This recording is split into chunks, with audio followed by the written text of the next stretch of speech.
विद्यार्थी नमस्कार, मैं इनके यादव अपने YouTube चैनल इनके एग्जाम पास पर आप सभी विद्यार्थियों का स्वागत और अभिनंदन करता हूं।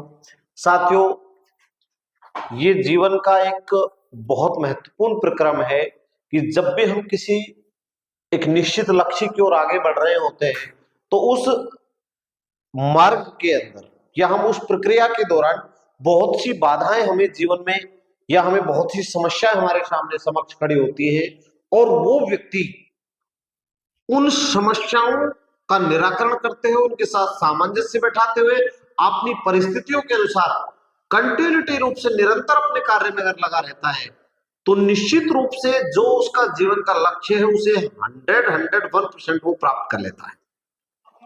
ऐसी चीजें जीवन में बहुत बार आती है। अगर जीवन में बाधाएं नहीं हो तो फिर जीवन कैसा?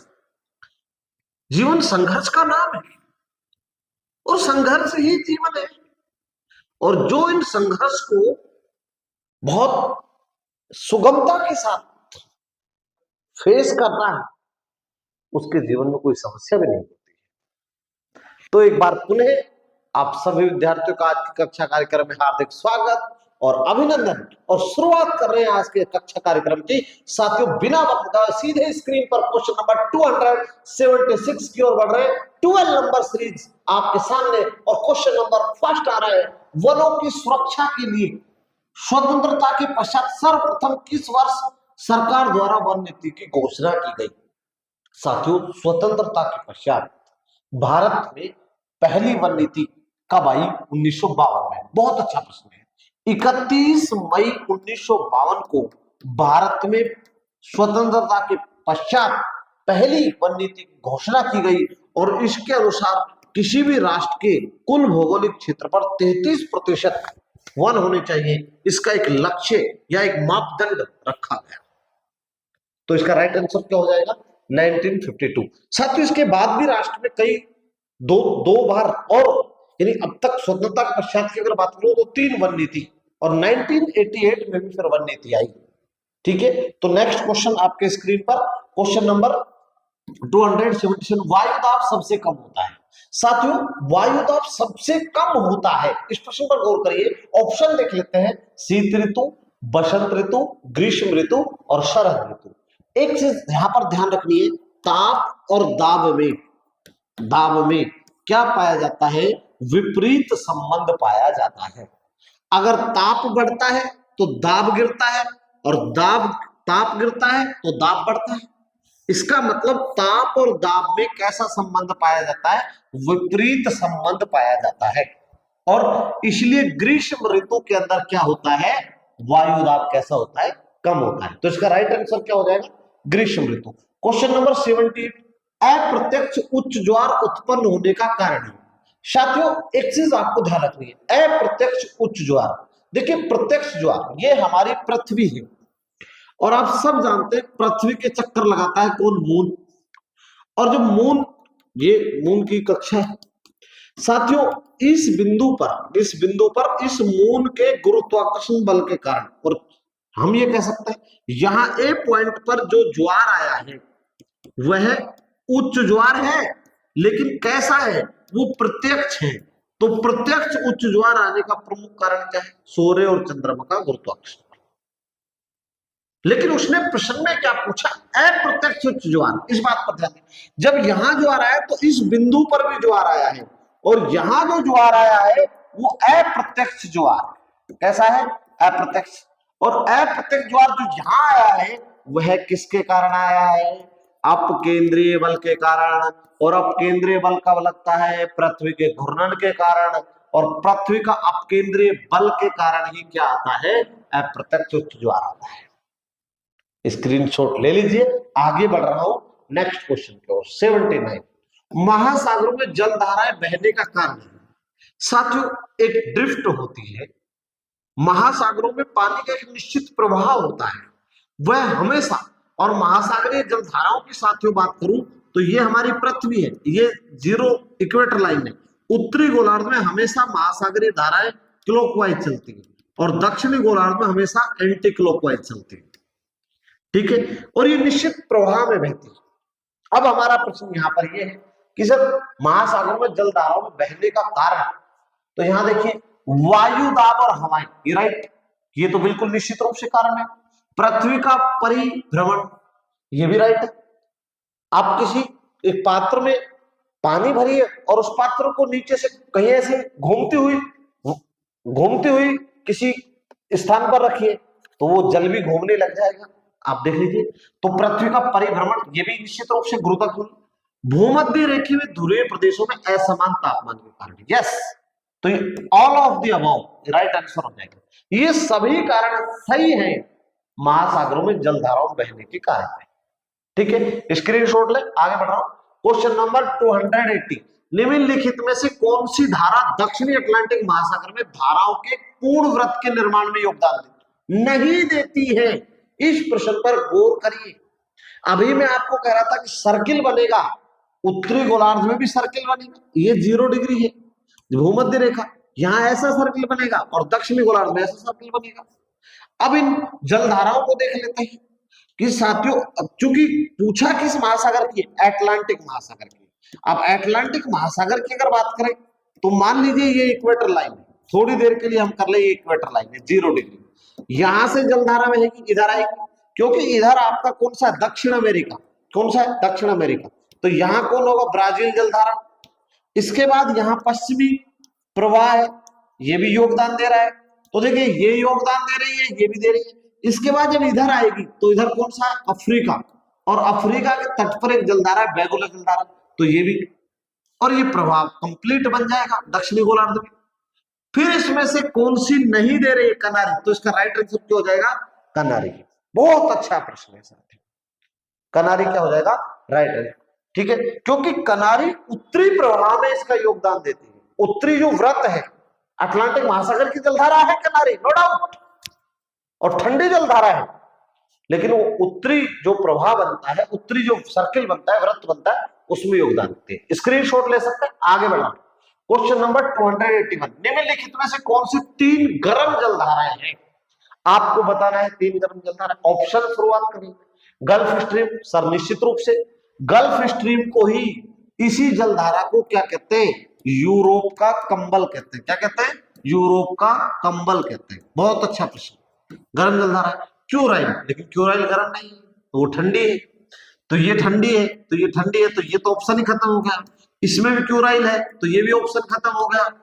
फिर क्यूरोशिमो, गल्फ स्ट्रीम और मोजाम्बिक, ये सही है, ये राइट आंसर है। अब सब इसका उत्तर तो ये हो गया। यहां पर देखिए सर ये नहीं हो सकता, लेकिन ये ठंडी है, तो ये भी नहीं हो सकता, तो ऑप्शन तो सी सही है। अब क्यूरोशिमो किस महासागर में बहती है, प्रशांत में। ठीक है, गल्फ स्ट्रीम कहां पर बहती है, अटलांटिक में, ये भी बहुत महत्वपूर्ण बात है।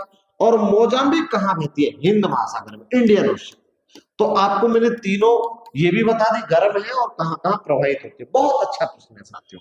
देखिए आप सोच रहे हो सर इतने टिपिकल प्रश्न भी पूछ सकता है, एग्जामिनर है, पूछ सकता है, बहुत, ये कोई बेसिक क्वेश्चन है।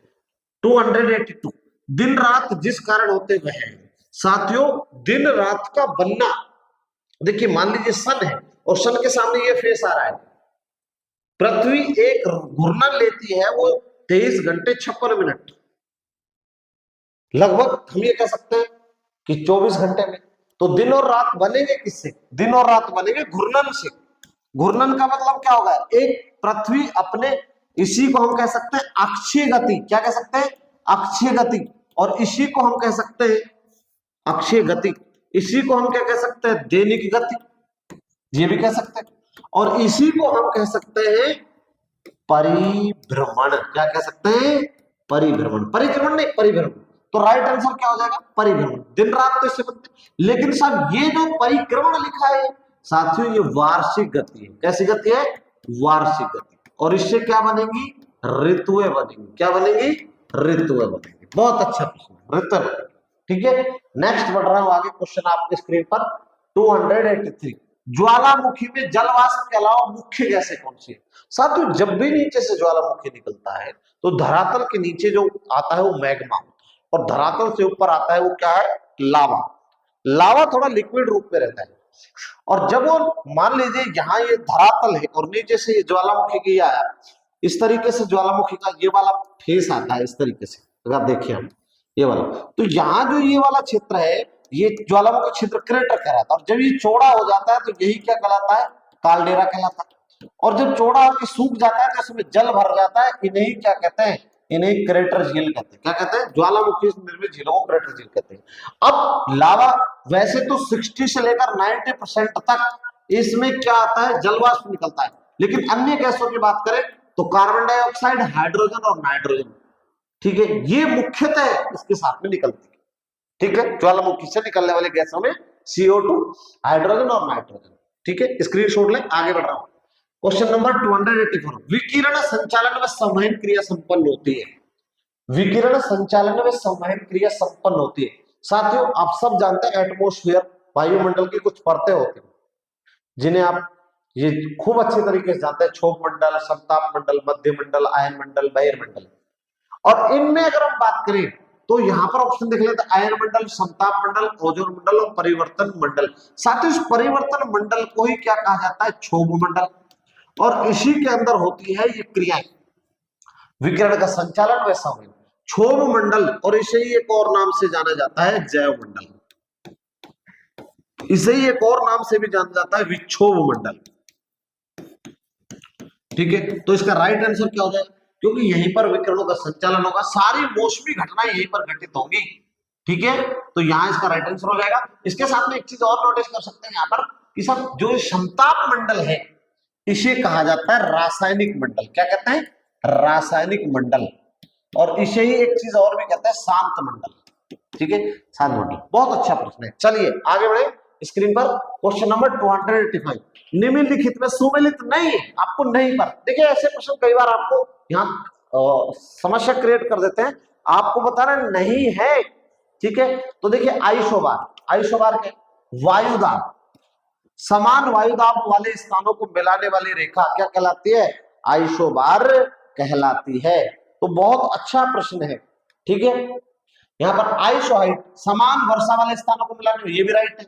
आइसोहेलाइड, ये गलत है, क्योंकि इसके लिए तो क्या होगी, आइसोनेफ, क्या होगी, आइसोनेफ।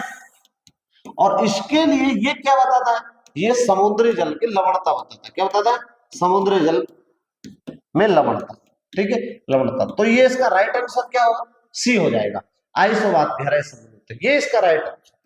ठीक है, ये गलत है, तो इसका आप इसमें देख लीजिए, बहुत अच्छा प्रश्न। 286, कुमेरु व सुमेरु ज्योति का संबंध निम्न में से किस मंडल से? साथियों, आयन मंडल में कुछ चुंबकीय घटनाएं, या हम ये कह सकते हैं कि चुंबकीय शक्ति के कारण कुछ एक प्रकाश प्रकाशित होता है, जिसे उत्तरी गोलार्ध में अरोरा बोरियलिस और दक्षिणी गोलार्ध में अरोरा ऑस्ट्रेलिस कहते हैं। उत्तरी गोलार्ध में उसे, जो ये कुमेरु देख रहे हैं, ये किस गोलार्ध में होती है, दक्षिणी गोलार्ध में। और जो सुमेरु देख रहे हैं, ये किस में होती है, उत्तरी गोलार्ध में। और अगर हम बात करें तो सुमेरु को अरोरा क्या कहते हैं, इसे कहते हैं ओरियोलिस, सॉरी सुमेरु बोरियलिस, और इसे कहते हैं अरोरा ऑस्ट्रेलिस। अब ये घटना किस मंडल में घटित होती है, तो किस में होती है, आयन मंडल में। बहुत अच्छा प्रश्न है। रंग बिरंगा ये प्रकाश प्रकाशित होता है, ये ध्रुवीय प्रकाश है जो रंग बिरंगा होता है, और इसे ही कुमेरु और सुमेरु के नाम से जाना जाता है।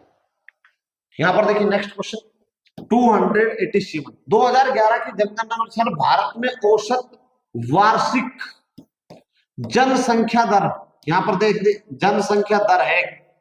अब औसत वार्षिक जनसंख्या दर पूछा है उसने, जनसंख्या वृद्धि दर कह सकता है उसको, वृद्धि दर, ये टाइप ऑफ मिस्टेक है। अब आप यहां पर देखें तो इसका राइट आंसर हो जाएगा 1.64, राइट आंसर हो जाएगा। अगर मैं 2001 की बात करूं तो एक में वार्षिक वृद्धि दर कितनी थी, 1.97%। अब 2011 में, यहां पर आप नोटिस करिए 2011 में क्या हो गया, घट गई है, कितनी घट गई, -33 घट गई, और कितनी हो गई, 1.64। बहुत अच्छा प्रश्न है। नेक्स्ट क्वेश्चन 218, कोरियोलिस बल विषुवत रेखा पर होता है। साथियों, पृथ्वी की अक्षीय गति के कारण पवनों में विक्षेपण होता है, और उस विक्षेपण को ही, उस विक्षेपित बल को ही कोरियोलिस बल कहते हैं। जहां तक उस बल की बात की सवाल है तो ये इक्वेटर लाइन है, और इक्वेटर लाइन से जैसे जैसे ध्रुवों की ओर जाएंगे उसमें वृद्धि हो जाती है, अब विषुवत रेखा पर कितना होगा 0% और ध्रुवों पर कितना है 100%, कितना है 100%। तो सर्वाधिक कहां होता है ध्रुवों पर, न्यूनतम कहां होता है विषुवत रेखा पर, क्या कोरिलेशन बल। तो उसने ये पूछा है तो क्या हो जाएगा 0।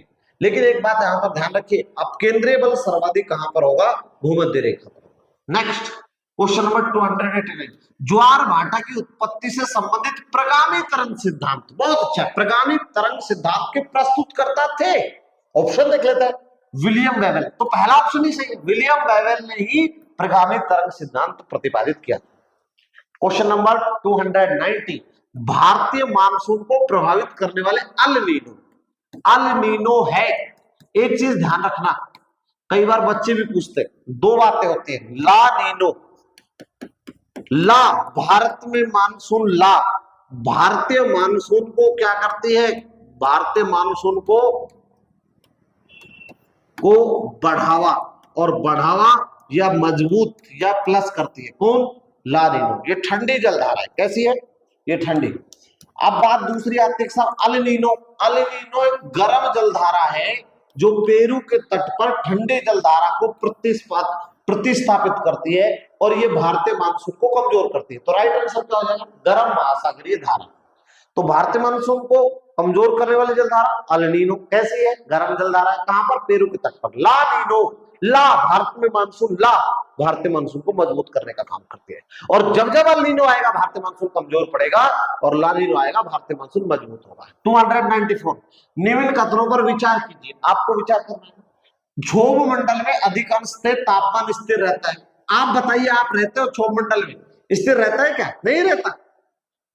समताप मंडल में मान सकते हैं लेकिन यहां नहीं रहता, इसलिए ये कथन तो गलत है, स्टेटमेंट सही नहीं है। क्षोभ मंडल की ऊंचाई विषुवत रेखा पर ध्रुवों की अपेक्षा अधिक रहती है, ये बात बिल्कुल सही है, क्योंकि विषुवत रेखा के क्षेत्र में सूर्य किरणें सीधी आती है और वह ऊपर तक जलीय परिक्षेत्र को ले जाती है। तो ये बात सही है, तो दो सही है एक गलत है, ये तो हो गया इसका उत्तर, ठीक है। दूसरी बात अगर हम बात करें, ये धरातल है और धरातल की अगर हम बात करें तो धरातल से जब हम ऊपर जाएंगे तो ये आपकी विषुवत रेखा है, क्या है विषुवत रेखा, साथियों विषुवत रेखा है और ये ध्रुव, क्या है ध्रुव, राइट। ध्रुवों पर अगर हम बात करें तो इसकी ऊंचाई है 8 किलोमीटर, कितनी है 8 किलोमीटर, और यहां पर ऊंचाई है 18 किलोमीटर। तो एक प्रश्न बन गया, क्षोभ मंडल की औसत ऊंचाई कितनी होती है, क्षोभ मंडल की औसत ऊंचाई, बहुत अच्छा प्रश्न है, ठीक है। तो क्षोभ मंडल की औसत ऊंचाई कितनी हो जाएगी, तो कितनी हो जाएगी 13 किलोमीटर, कितनी हो जाएगी 13, तो ये राइट आंसर, बहुत अच्छा प्रश्न। नेक्स्ट क्वेश्चन देखिए, क्वेश्चन नंबर 292, भू संतुलन को व्यक्त करते समय समान गहराई के साथ विभिन्न घनत्व, गहराई समान है, गहराई क्या है समान, गहराई तो कैसी होगी समान, और लेकिन घनत्व क्या होगा, घनत्व भिन्न होगा। तो ये विचार, ये संकल्पना किसने दी, तो ये संकल्पना प्राट महोदय ने दी थी। बहुत अच्छा प्रश्न है, ठीक है, सेकंड ग्रेड में पूछा गया था ये प्रश्न पिछले साल, बहुत अच्छा प्रश्न है। चलिए नेक्स्ट क्वेश्चन देखिए, यहाँ पर 293, पृथ्वी का औसत घनत्व कितना होता है, तो पृथ्वी का औसत घनत्व पानी के सापेक्ष कितना होता है 5.5 ग्राम, ठीक है, घन सेंटीमीटर। बहुत अच्छा प्रश्न है, चलिए राइट आंसर हो जाएगा इसका एक। क्वेश्चन नंबर 294, मोह असंबद्धता निम्न में से किसके मध्य अवस्थित है।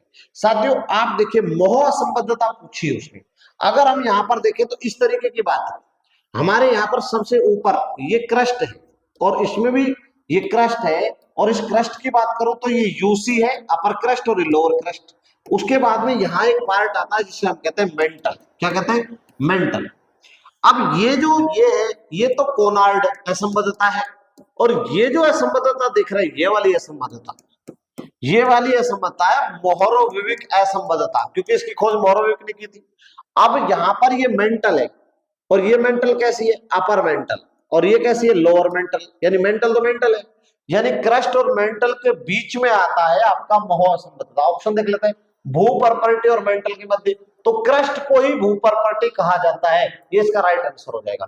भाई क्रस्ट जो है ये वाली, इसे ही क्या कहते हैं भू परपर्टी कहते हैं। और वास्तविक रूप से पूछोगे तो एलसी लोअर क्रस्ट और अपर मेंटल, और इसके बीच में कौन है मोह असंबद्धता। बहुत अच्छा प्रश्न, ठीक है, तो स्क्रीनशॉट ले सकते हैं, आगे बढ़ना। क्वेश्चन नंबर 295, विषम मंडल में सम्मिलित वायुमंडल की परत है। देखिए दो प्रकार की बात है साथियों, अगर हम ये धरातल बात कर ले, धरातल, तो धरातल में यहाँ पर पहला मंडल आपका कौन सा है, क्षोभ मंडल, क्षोभ मंडल है। दूसरा कौन सा है, समताप मंडल। और अगर हम समताप मंडल की अगर हम बात कर ले साथियों, ये समताप मंडल, तो क्षोभ मंडल और समताप ये 0 किलोमीटर है, इससे लेकर 90 किलोमीटर तक ये वाला जो पार्ट आप देख रहे हैं, इसके बाद में आएगा मध्य मंडल, सॉरी मध्य मंडल, ये मध्य मंडल। तो इस मध्य मंडल तक 90 किलोमीटर तक का जो ये मंडल आपको दिखाई दे रहा है, ये बहुत महत्वपूर्ण है। ये मंडल कैसा है आपको ये बताना है। इसमें इसके ऊपर का अगर हम बात करें तो यहाँ एक पार्ट है जिसका नाम है आयन मंडल और इसका नाम है बहिर्मंडल। तो ये दोनों पार्ट एक ऊपर हो जाएंगे, ये वाला पार्ट अलग है और ये वाला पार्ट अलग है, यानी 3 मंडल की बात करें तो ये जो मंडल है वो तो कहलाता है क्या, समताप मंडल। क्या कहलाता है, समताप मंडल, यानी तीनों को मिलाकर क्षोभ मंडल, समताप मंडल और मध्य मंडल, ये क्या कहलाएगा, सममंडल कह सकते हैं। समताप मंडल का मतलब मेरा सममंडल से, तो ये तो क्या कहलाएगा, सममंडल, ठीक है। और ये दो मिलकर क्या कहलाएंगे, विषम मंडल। क्या कहलाएंगे, विषम मंडल। यानी 0 से लेकर 90 तक 3 मंडल क्या कहलाते हैं, सममंडल कहलाते हैं। और 90 से ऊपर की अगर हम बात करें तो 2 मंडल क्या कहलाता है, विषम मंडल। और उसने पूछा क्या है, विषम मंडल। तो विषम मंडल में सम्मिलित वायुमंडल, देखिए क्षोभ मंडल सम में है, समताप और मध्य, तो इसका राइट आंसर क्या हो जाएगा, आयन मंडल, क्योंकि आयन मंडल किसमें है, विषम में, ठीक है। बहुत अच्छा प्रश्न है। नेक्स्ट क्वेश्चन, यहाँ पर क्वेश्चन 296, निम्नलिखित में से किस प्रकार की मृदा का जल धारण क्षमता सबसे कम होती है। देखिए हमारे गांव में कहते हैं भूड़ा रेत, रेतीली बलुई मृदा। रेतीली जो मृदा होगी, आप कभी भूड़े रेत में पानी डालना तुरंत सूख जाएगा, क्योंकि वो ऑब्जर्व कर लेती है, और वो तुरंत ऑब्जर्व कर लेती है, और थोड़ी देर में धूप पड़ी तुरंत ही क्या हो जाता है, पानी भाप बनकर उड़ जाता है। तो जो यहाँ पर हमारी बलुई मिट्टी होगी उसकी जल धारण करने की क्षमता सबसे कम होगी। फिर सर्वाधिक, आपके मन में ये भी तो प्रश्न चल रहा होगा, सर्वाधिक जल धारण क्षमता किस मृदा की, जल धारण क्षमता किस मृदा की, तो इसका उत्तर हो जाएगा काली मिट्टी। काली मिट्टी में मेल कण होते हैं, बहुत दिन तक इसकी सबसे ज्यादा जल धारण की क्षमता होती है, राइट। बहुत अच्छा प्रश्न है। नेक्स्ट क्वेश्चन देखिए साथियों 296, सुमेलित कीजिए, आपको एक तरफ नदियां दी हुई है, दूसरी तरफ शहर दिए हुए हैं, कि किस नदी के किनारे पर कौन सा शहर है। तो बहुत अच्छा प्रश्न है। गोमती सीधा उत्तर प्रदेश से इसका संबंध है। अगर इसकी बात करो तो वहां लखनऊ, ब्रह्मपुत्र, गुवाहाटी, ब्रह्मपुत्र के किनारे पर, तो वैसे सही हो रहा है। इसलिए ऐसे प्रश्नों में समय बचाएं, आगे देखो मत, ऑप्शन देख लो 4 1 किसमें है, तो एक ही है ऑप्शन, ये देख लीजिए, ये तो पहले ही गलत है, पहले भी 4 है नहीं, तो इसलिए समय बचाएं, फास्ट गति करें। देख लिए तुरंत क्वेश्चन कर दिया, आगे मत देखो ना कि सर आपको जरूरत ही नहीं है। तो 4 1 कितना आ जाएगा, 2 3, ठीक है। क्योंकि गोदावरी की बात करें, राजमुद्री की बात कर सकते हैं, ठीक है, और कावेरी की बात करें तिरुचिरापल्ली, क्योंकि तमिलनाडु से संबंध है। नेक्स्ट देखिए क्वेश्चन नंबर 298, एक प्रकाश वर्ष बराबर, बहुत अच्छा प्रश्न है, गजब का प्रश्न है। अगर इस प्रश्न की अगर अपन बात करेंगे, एक प्रकाश वर्ष, देखिए सूर्य का प्रकाश एक वर्ष में सूर्य के प्रकाश द्वारा तय की गई दूरी क्या कहलाती है, प्रकाश वर्ष कहलाती है। और इसमें देखिए तो इसका राइट आंसर क्या हो जाएगा, 9.461 इंटू 10⁻15 मीटर, ठीक है, ये राइट आंसर हो जाएगा, ठीक है। नेक्स्ट बढ़ रहे हैं आगे। नेक्स्ट क्वेश्चन देखिए साथियों 299, उपसौर जो सूर्य की पृथ्वी की सबसे निकट स्थिति है होती है। देखिए आप समझिए, ये हमारी सन है और सूर्य के चक्कर लगाती है हमारी पृथ्वी, ये पृथ्वी की कक्षा है। अब एक सिचुएशन में ये अर्थ यहां होती है साल में, क्योंकि वार्षिक गति है, साल में एक चक्कर सूर्य का पूरा करेगी, एक बार यहां होती है। एक बार सूर्य से पृथ्वी सर्वाधिक दूरी पर होती है, तो साल में एक बार नजदीक होती है। जहां नजदीक होती है वह घटना कहलाती है उपसौर, और जहां दूर होती है वह कहलाती है अपसौर। तो ये अपसौर तो कब होता है, 4 जुलाई को, और सूर्य और पृथ्वी सबसे निकट कब होते हैं, 3 जनवरी को। देखिए सूर्य और चंद्र सॉरी पृथ्वी के बीच औसत दूरी कितनी है? 14.98 करोड़ किलोमीटर, लगभग 15 करोड़ किलोमीटर कह सकता हूं। और उपसौर की स्थिति में पता है घटकर कितनी रह जाती है? 14.70 करोड़ किलोमीटर। आप सोचिए, और जब बहुत ज्यादा दूर होगी तो 15.21 करोड़ किलोमीटर, 21 करोड़ किलोमीटर। यानी उपसौर में दूरी कितनी होती है? 14.70 करोड़ किलोमीटर। और अपसौर में कितनी होती है? 15.21 करोड़ किलोमीटर। उपसौर कब होता है? 3 जनवरी को। अपसौर कब होता है? 4 जुलाई को। बहुत अच्छा प्रश्न है। तो इसका राइट आंसर क्या हो जाएगा? 3 जनवरी को। कुछ विद्यार्थी सोच रहे होंगे कि सर सूर्य और पृथ्वी नजदीक रहते हैं 3 जनवरी को, फिर भी भारत में सर्दी ज्यादा पड़ती है। अरे विद्यार्थियों, दिसंबर के महीने में सूर्य दक्षिणी गोलार्ध में होता है और हमारा देश उत्तरी गोलार्ध में। दक्षिणी गोलार्ध वालों से पूछो उनके दर्द, इसलिए वो ज्यादा काले होते हैं भाई। ठीक है, नेक्स्ट क्वेश्चन, और आज की सीरीज का अंतिम क्वेश्चन, 300 नंबर क्वेश्चन, शिशु मृत्यु दर है। बहुत अच्छा प्रश्न है साथियों, और भारत इसमें रिफॉर्म भी कर रहा है। प्रति 1000 जीवित जन्मों में 1 वर्ष से कम उम्र के बच्चों की मृत्यु संख्या, अगर बच्चा पैदा होता है, पैदा होने के दौरान उसकी मृत्यु हो जाती है या 1 साल से पहले उसकी मृत्यु हो जाती है, 1000 बच्चों पर, 1 साल से कम उम्र के बच्चों की 1 वर्ष में होने वाली 1000 बच्चों पर मृत्यु क्या कहलाती है? शिशु मृत्यु दर कहलाती है। बहुत अच्छा प्रश्न है, तो राइट आंसर पहला ही हो जाएगा। ठीक है, क्योंकि 100 पर तो है नहीं, ये ऑप्शन गलत है। दूसरी बात, यहाँ पर 2 वर्ष से कम लिखा हुआ है तो ये गलत हो जाएगा। यहाँ पर 1000 लिखा हुआ है लेकिन 5 वर्ष का उपयोग कर लेगा तो ये गलत हो जाएगा। तो आज देखिए हमने 300 क्वेश्चनों का आंकड़ा छू लिया है। और अगर हमारा कक्षा कार्यक्रम आपको पसंद आ रहा हो तो सब विद्यार्थियों को शेयर करें, ज्यादा से ज्यादा लाइक भी करें, शेयर भी करें और सब्सक्राइब। मैं ले रहा हूं विदा। जय हिंद, जय भारत।